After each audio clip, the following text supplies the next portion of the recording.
the way, I want to make some things crystal clear. This country without immigrants is about to get really, really expensive.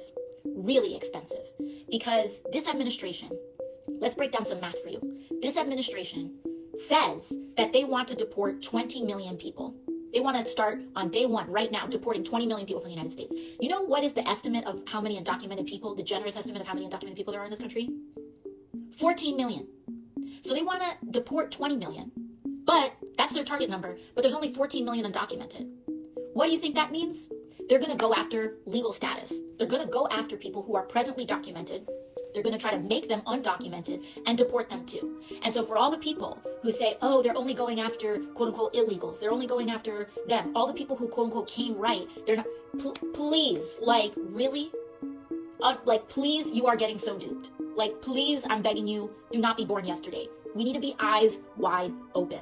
They are going after people who are documented, period. They're going after immigrants, period. And that gap between the 14 million undocumented and their goal to deport 20 million, you better believe that they're going to try to make up that gap too.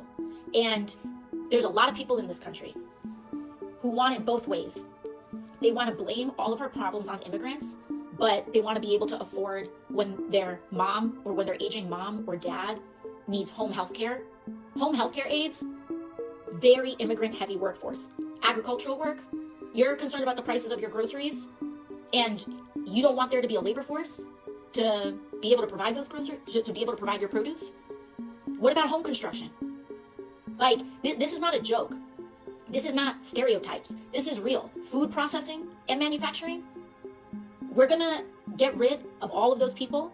We're going to try to do that, and you're gonna think your stuff's gonna get cheaper? In fact, economic studies show that one of the largest reasons why the US outperformed the rest of the developed world, economically speaking, post-COVID, which we did, one of the reasons why that happened was precisely because of our immigrant population. It was precisely because of the US accepting immigrants and the labor that they provide that we were actually able to economically outperform the rest of the Western developed world in the challenges post-COVID. Immigrants pay more in taxes than a lot of billionaire-owned companies do.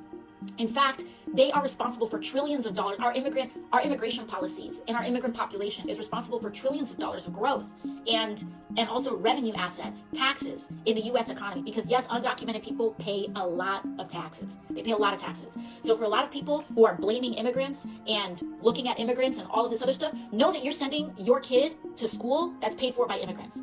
Know that your Social Security is paid for by immigrants. Know that your parents can be able to retire and that large portions of our social safety net are funded also by immigrants because they pay taxes into the system that they don't even qualify for. They don't even get the services from. Medicare, hello. Medicaid, hello.